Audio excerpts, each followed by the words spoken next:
نمبردار سروری کے اخلاق سے واقف تھا، لیکن یہ بات سن کر بہت حیران ہوا، حالانکہ اسے یہ بھی معلوم تھا کہ سروری کے مقتول کے ساتھ تعلقات ہیں۔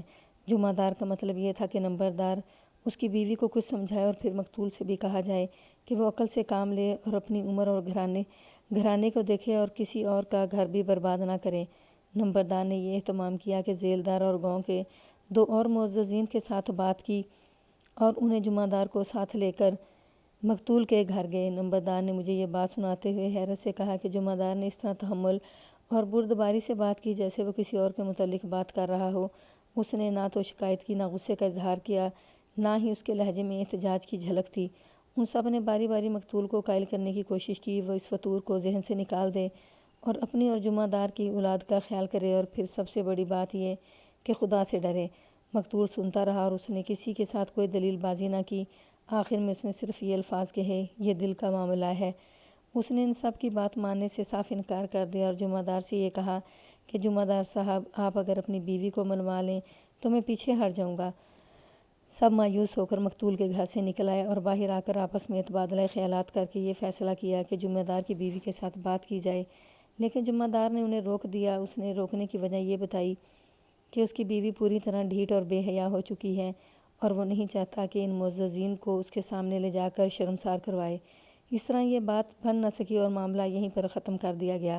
جمعہ دار نے یہ الفاظ کہے کہ اللہ پر چھوڑ دو، صحیح فیصلے اسی کی درگاہ میں ہوتے ہیں۔ یہ بات سن کر مجھے اندازہ ہو گیا کہ مقتول کس قدر ڈھیٹ اور دلیر آدمی تھا۔ دیہات میں بہت کچھ ہوتا ہے، قتل اور خون خرابے ذرا ذرا سی باتوں پر ہو جاتے ہیں، اور ایسے واقعات بھی ہوتے ہیں جو شہریوں کو حیران کر دیتے ہیں، لیکن ایسا کم ہی ہوتا ہے کہ گاؤں کے معززین کسی کو کسی بات سے منع کریں تو اس طرح ان کے ساتھ سلوک کرے جس طرح مقتول نے ان کے ساتھ کیا تھا۔ وقتی طور پر معززین کا بھرم رکھ لیا جاتا تھا، لیکن مقتول نے وہ بھی نہ رکھا۔ مقتول کے بیٹے فیروز نے غالباً باپ کی اس فطرت کو دیکھتے ہوئے کہا تھا کہ اس کے باپ کا یہی انجام ہونا تھا۔ پھر میں جمعہ دار کے کردار پر کچھ حیران ہوا۔ حیران تو نہیں ہونا چاہیے تھا، لیکن یہ خیال آیا کہ انگریزوں کے دور کے ہندوستانی فوج کے جمعہ دار، صوبے دار اور صوبے دار میجر گاؤں میں آتے تو کسی کو پلے ہی نہیں باندھتے تھے۔ فوجی نوکری میں وہ انگریزوں کی اتنی زیادہ خوشامد کیا کرتے تھے جس کے متعلق محاورہ ہے کہ جوتیاں چاٹتے تھے۔ طبیعت کے اکھڑ اور سخت مزاج ہوتے تھے۔ اس جمعہ دار کے متعلق میں نے سنا کہ وہ اتنا حلیم طبع ہے تو حیرت ہوئی تھی۔ اگر وہ جمعہ دار نہ ہوتا تو میں حیران بھی نہ ہوتا۔ ایسے آدمی دیہاتی معاشرے میں اور شہری معاشرے میں بھی نظر آ جاتے تھے۔ ہر کام اللہ پر چھوڑ دیتے اور عفو اور درگزر ان کا اصول نہیں بلکہ ایمان ہوتا تھا۔ آج بھی ایسے اللہ کے بندے نظر آ جاتے ہیں جو برے انسان کو اپنی زبان سے برا نہیں کہتے اور نیک انسان کے آگے جھکے رہتے ہیں۔ میں نے ایسے کئی آدمی دیکھے تھے، وہ کسی کمتر سے آدمی سے ملتے تو ان کا سلام یوں ہوتا تھا، السلام علیکم، بسم اللہ بسم اللہ، اور وہ بڑے احترام سے اس آدمی کا ہاتھ اپنے دونوں ہاتھوں میں لے لیا کرتے تھے۔ میں نے اس جمعہ دار کو پوچھ گچھ کے لیے بلانا ہی تھا، لیکن دل میں اس سے ملنے کی خواہش بھی پیدا ہوگی۔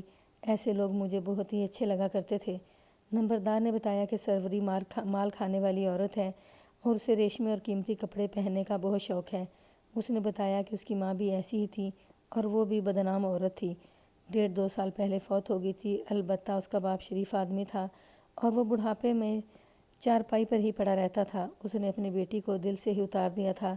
سروری کا کوئی بھائی نہیں تھا، 2 بہنیں تھیں جو اپنے اپنے سسرال میں آباد تھیں۔ ان کے اخلاق کے متعلق پتہ چلا کہ ٹھیک ٹھاک تھے۔ ماں کا سارا اثر سروری نے ہی وصول کیا تھا۔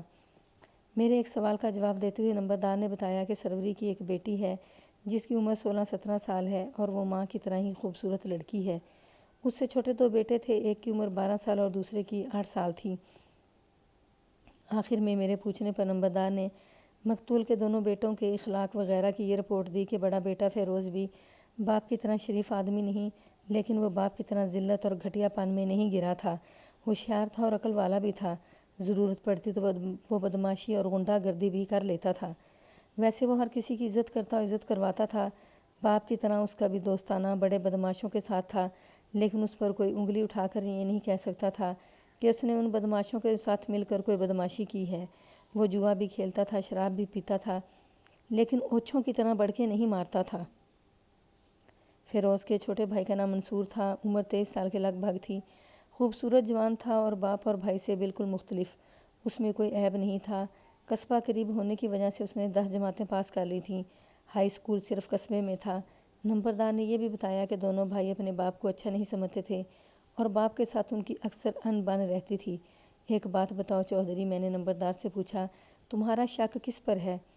ملک جی حضور، نمبردار نے کہا، کچھ کہا نہیں جا سکتا۔ یہی طلاقوں کا لین دین اور سروری کے ساتھ عشق بازی قتل کا باعث ہو سکتا ہے، لیکن یہ شخص اپنے باغ والے مکان میں بڑے پیمانے پر جوا کھلواتا تھا۔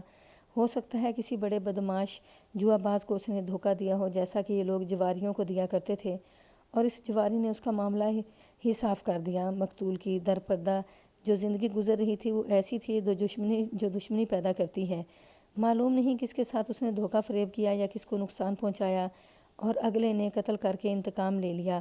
صرف یہ کہنا کہ یہ شخص سروری کے پیچھے قتل ہوا ہے، میں نہیں مانوں گا۔ نمبردار کی رائے مجھے کچھ ٹھیک معلوم ہوتی تھی۔ میں نے اسے کچھ خفیہ ہدایات دیں اور کہا کہ وہ چلا جائے اور جمعہ دار کو میرے پاس بھیج دے۔